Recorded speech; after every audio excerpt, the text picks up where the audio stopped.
Another mass shooting leaves 4 dead and 9 injured. Up next, an activist's thoughts on how to bring an end to U.S. gun violence. What does USC senior Garrett Murphy have in common with Bad Bunny, Frank Ocean, and Blackpink? Stay tuned to find out next. The home of USC track and field was renamed today after a legend. Her name replaces the name of another legend with a troubling past.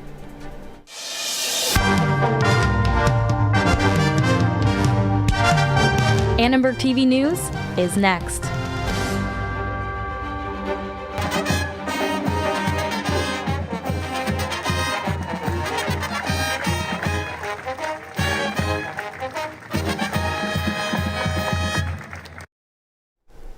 Olympic gold medalist Allyson Felix received yet another honor today. Hi, I'm John Walker.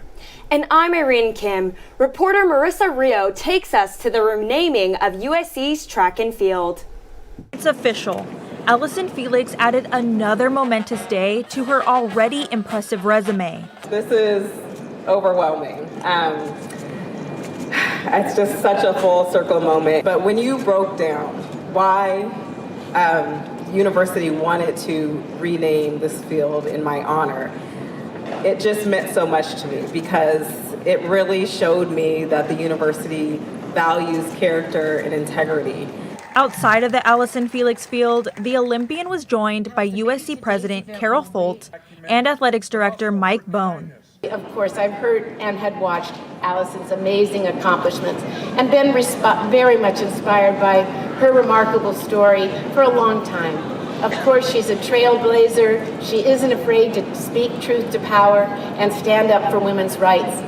The naming of this field is not just to honor Allyson, but to inspire Trojans to achieve beyond the ordinary, to be a champion on and off the field. Allyson Felix grew up in this neighborhood and says she used to walk around this campus as a little girl. As a student here, she never actually competed on the team, and that's because she was too busy winning world championships. Felix is more than an athlete. She's an inspiration to women around the world. Today, I view her not only as the best athlete the world has seen, but also as the boldest and most inspirational woman the world has been blessed with. She also spreads a message of empowerment in her fight for women's rights, not only within the sport of track and field, but in all instances. The field was previously named after Dean Cromwell, a former USC track coach.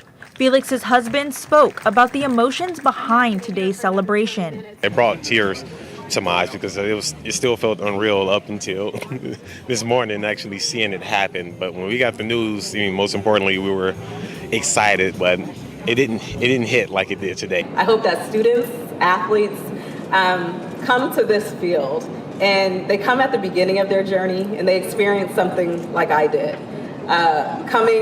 Getting a foundation, being prepared to face the world. For Annenberg Media, I'm Marissa Rio.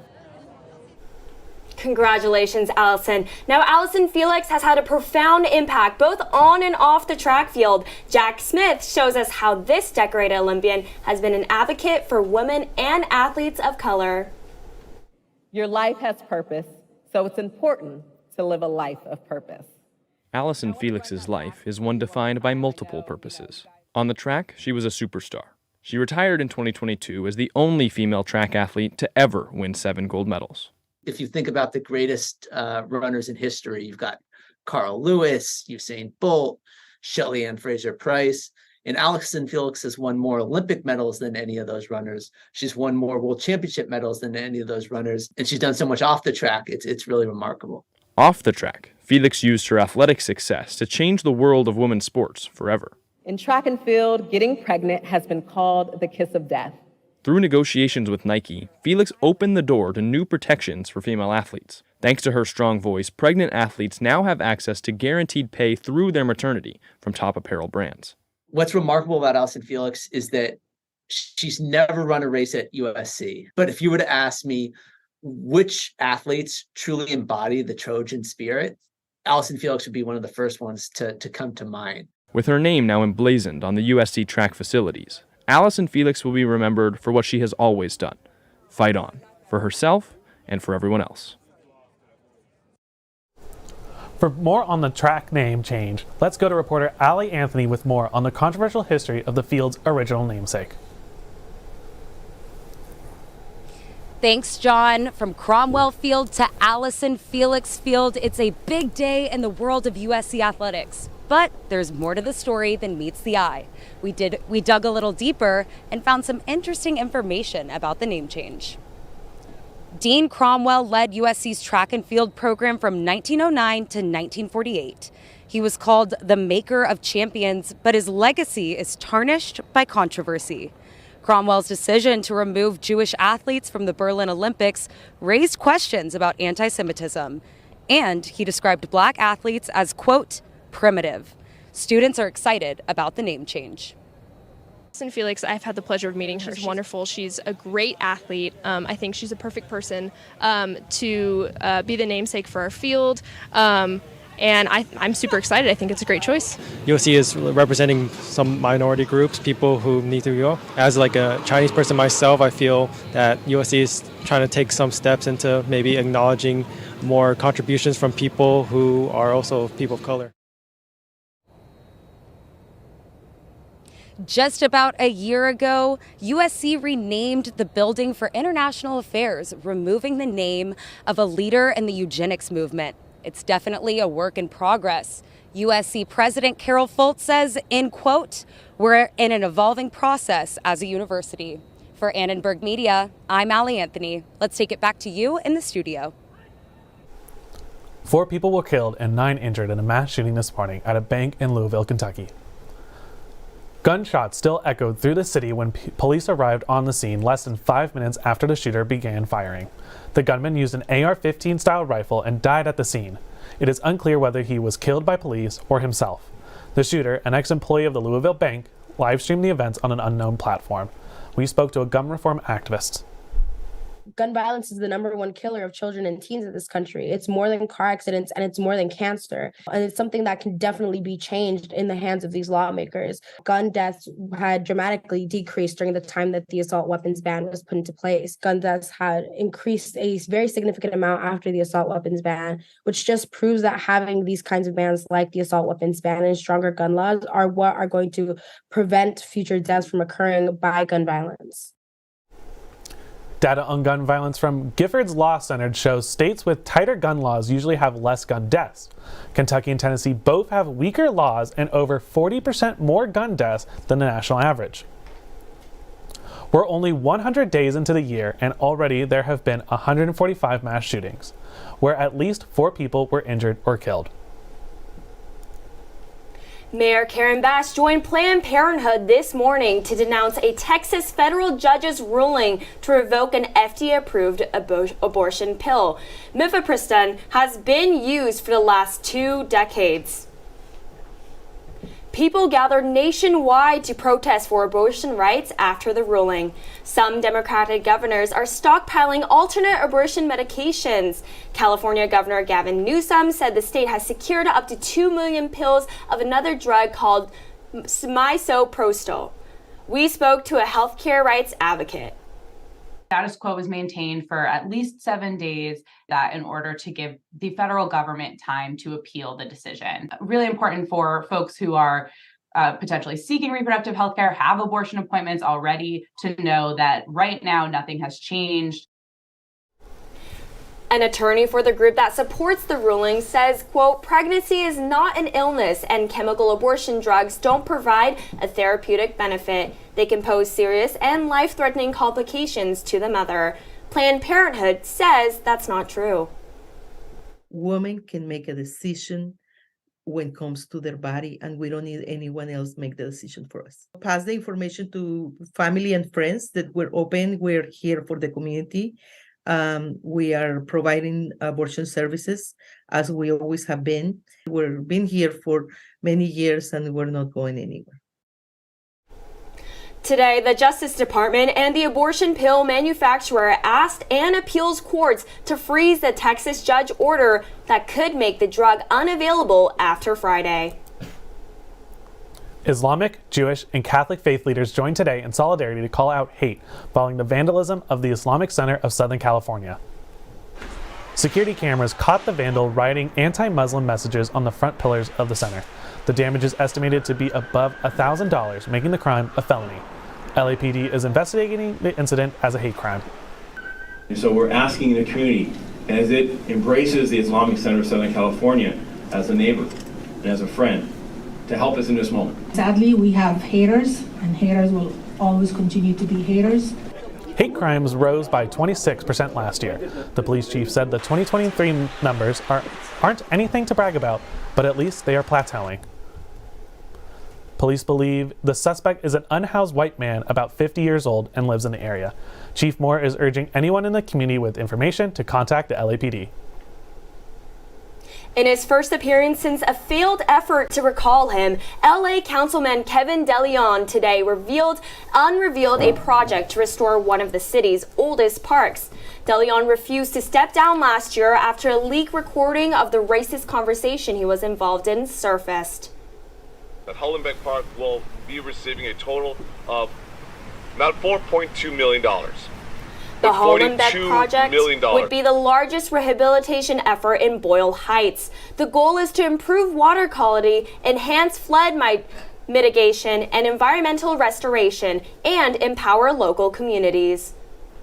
Commissioners in very powerful positions probably did not think that Hollenbeck Park and parks like it in neighborhoods that are very similar characteristics and demographics, they didn't deserve good things too. You know, one of the things I said at today's press conference is Boyle Heights deserves good things too.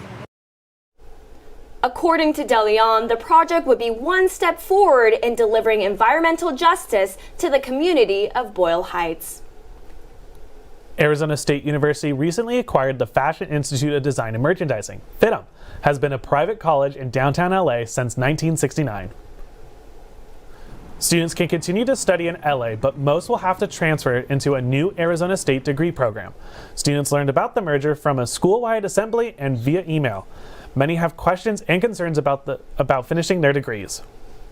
It kind of sucks for everyone who's currently at FITM, but I think for us it's kind of just a big shock. So I think in the long run it's a great thing. I just feel like the transition process is stressful for students, and that the school being FITM and ASU together really need to work on their collaborative efforts of reassuring and reaffirming our degree paths in our school and our time here.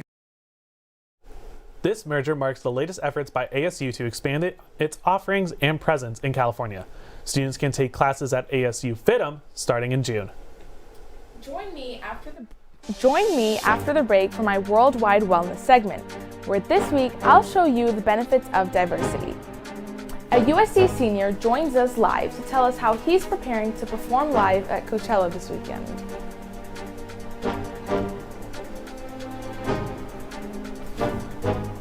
Students and local vendors brought food, art, clothing, and more to McCarthy Quad today. Next up, we'll dive into the Trojan Marketplace.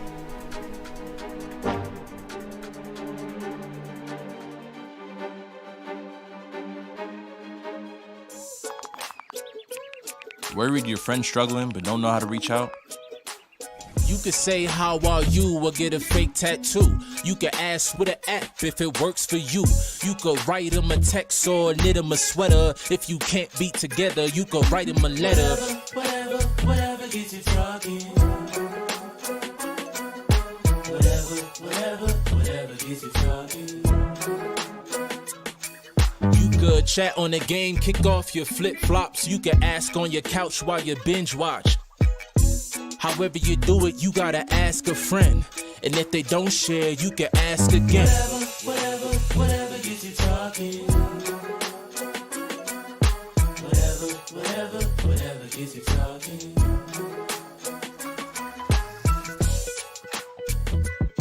There are a lot of ways to reach out to a friend about their mental health. Learn how you can help at seizetheawkward.org.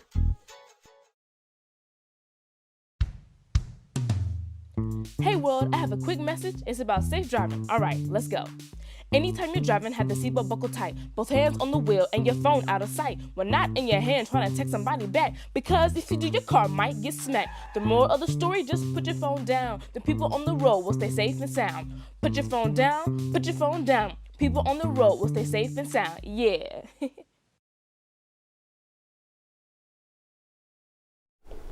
And welcome back to Media Minute, a segment where we discuss the hottest topics in the entertainment industry.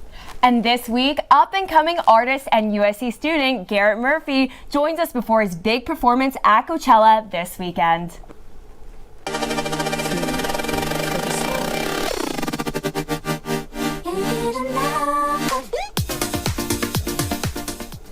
The DJ known as It's Murph gained popularity on TikTok after the release of his song Food for the Soul. After racking up 4 million streams in a month, this Nashville native will make his first festival appearance this weekend. Thank you so much for joining us, Garrett. We're just so excited. We forgot who was going to say it first. Thank you so much for joining us, Garrett. Yeah. How are you? Yeah, thanks for having me. Excited to be here. No, we're excited to see you. Awesome, We saw on your Instagram how you released on TikTok, hey guys, I'm performing at Coachella, and your team was actually able to give you that information. Mhm. Walk us through how you felt during that time. Like, were you excited? Oh, definitely excited. I had no idea. It was like one of those things where I signed with an agency recently, so we've been like trying to push shows, and so I got like a call like, yo, like come to the office, we have really important news. So I drove there, and then they were like videoing from the corner. I didn't even know it till like after the fact, but then I found out, and I was kind of like shocked. Like you can see me in the video, I was just like processing like, what are you talking about? Like me playing Coachella, but.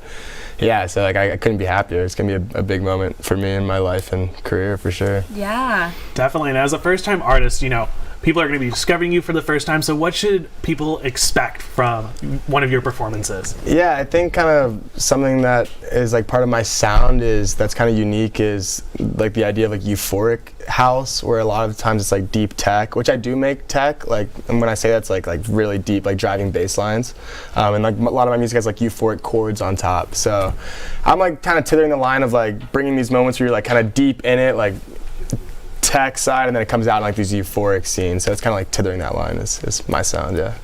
Yeah, and I wanted to ask this weekend if, I don't know, you can tell us, do you have any surprises in store for that audience?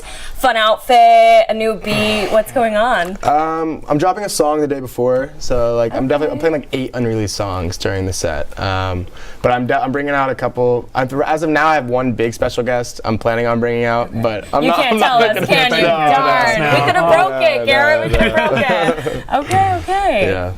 Got you. Yeah, and your dreams come true, getting to play Coachella and start your career here at USC. Do you have any advice for others trying to break into the music industry and get their name out there and just maybe one day getting on that Coachella lineup as well? Yeah, definitely. It's like if you're doing something for your immediate friend group, you're always going to be like worried about what they think of you and their judgment. Like for example, when I'm posting on TikTok, like starting off, like I was like insecure. Like I was insecure. Like, oh, like do people like this? Or my friends, what do they think of me? I had like no traction, But if you do it for like people outside of your friend group, because those aren't my fans, like the people that listen to my music aren't my immediate friend group. Like, don't just be inhibited from like such like a small mindset. Like, I never thought this was gonna happen, and like seeing it happen is just like you just have to like consistently like put yourself out there. And it's like cliche to say, but honestly, that's the truth. Like, and it's changed my life. Exactly. Well, that's all the time we have today. But thank you so much for joining us. We'll be definitely looking it out. We can't make it out to the desert, but I'll be watching that live for stream sure. for you. Thanks for having me. Thank you.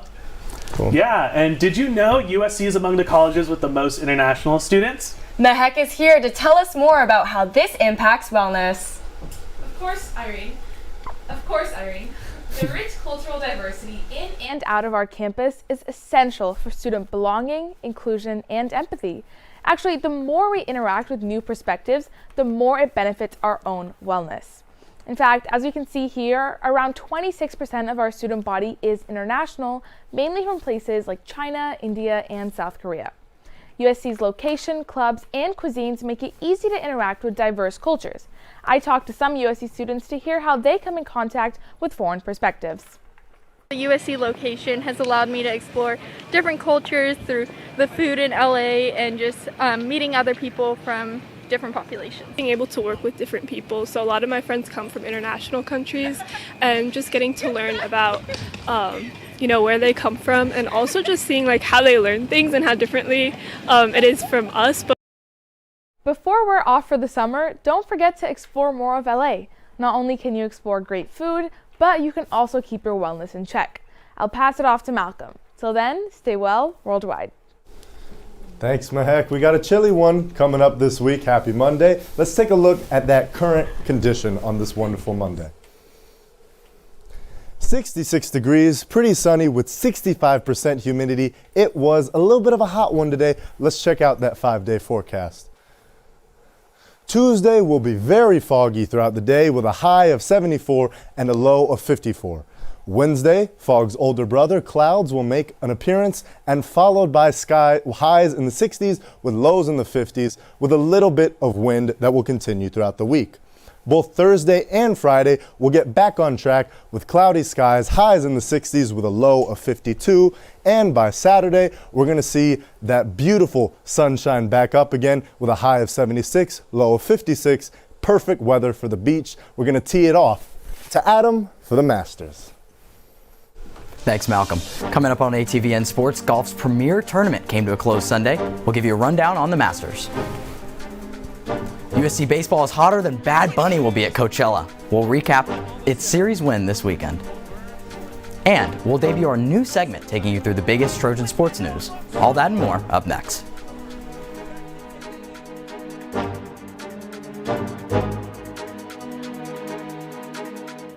Leaving hot coals improperly extinguished can cause a wildfire. Hey guys, it's Smokey! It looks as if Smokey is going to use the drown, stir, drown and feel technique. After the first drown, a good start. Next, another drink. And finally, a close feel. Is it cool? Okay. Yeah. Hey Smokey, catch! Oh, my bad, Smokey. Only you can prevent wildfires. When I was your age, I was just like you, fascinated by stars.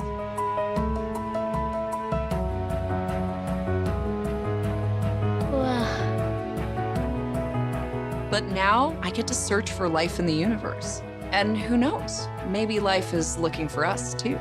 So we're like aliens to them? Yeah. Does anyone want to be a scientist now? I do. Awesome. We need more girls in STEM. Maybe we can find aliens.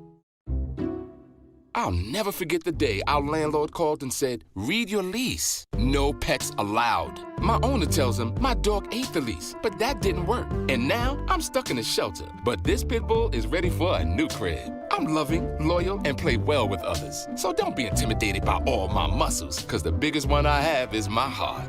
That's right, I said it.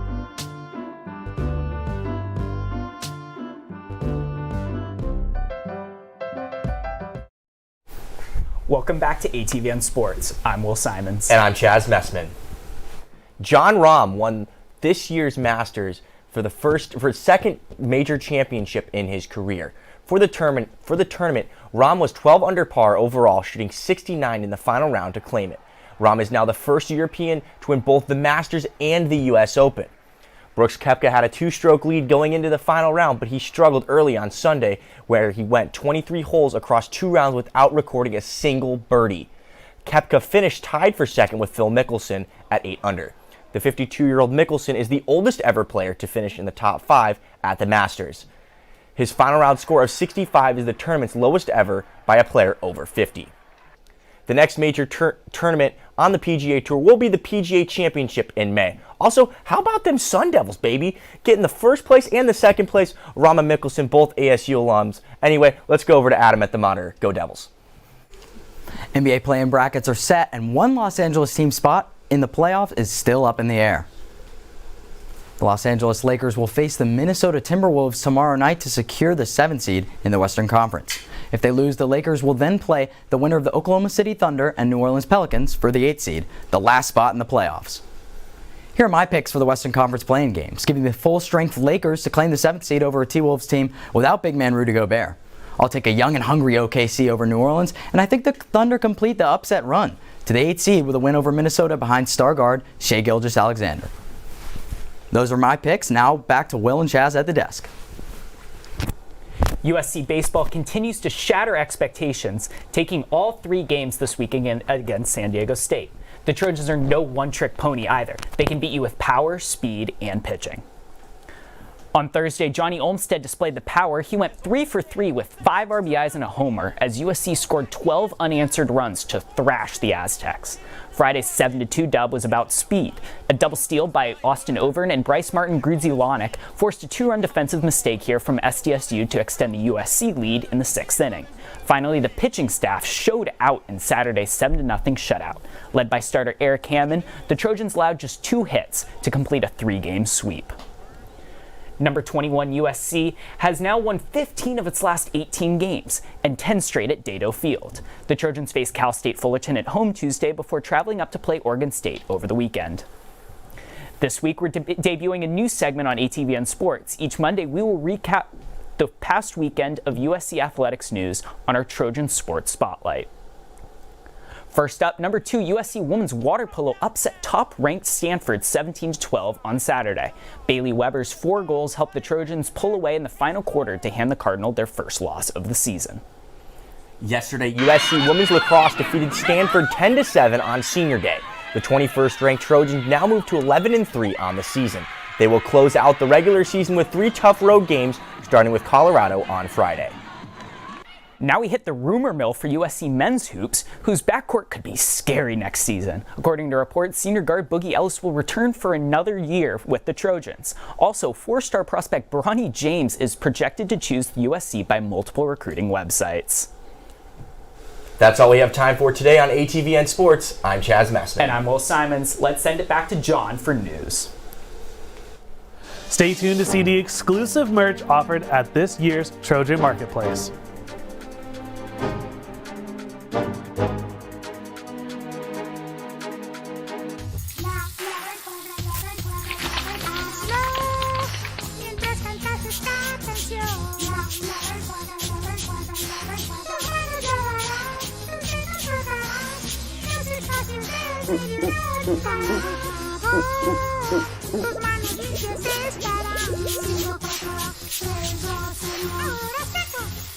Lávate las manos por 20 segundos como Elmo. Hay algo especial acerca de este lugar. Se siente como un hogar, una sala debajo del cielo y los árboles. Rodeado de aire fresco y la naturaleza. Todo aquí para que lo disfrutemos y para que lo cuidemos. Tenemos la responsabilidad de cuidar de esta tierra que llamamos casa, de preservarla para las generaciones que vienen. Cada acción pequeña contribuye para un cambio mayor y cada uno de nosotros podemos hacer la diferencia. Hay algo especial acerca de este bosque. Es un lugar donde se hacen recuerdos y juntos podemos preservarla y protegerla.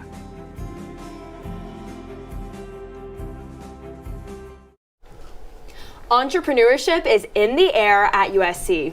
Well, it's actually on the ground at McCarthy Quad by the 3rd Trojan Marketplace. The Marketplace is an offshoot of the entrepreneurial club Spark SC and features vendors from USC and the surrounding community. We spoke to the event's founder and a student vendor. Like USC is a pretty big campus. It has a large amount of student population. So like, why isn't there like a flea market space for students? I was inspired by like different businesses I saw on Instagram, on like Twitter. I sell vintage and modern. An example of something I sell is here in Ed Hardy Bikini. Dead stock vintage, they're not sold anywhere. I sell a little bit of everything, men's clothing, women's, accessories, and more. You can check out the vendors on Marketplace's Instagram account. Well, I don't know about you, Irene, but those designs look great. I know, I can't wait to check it out. Exactly. Thanks for watching Annenberg TV News. For everyone in Annenberg Media, I'm John Walker. And I'm Irene Kim. For more coverage, watch and subscribe to our YouTube channel at youtube.com/Annenberg Media. Good night.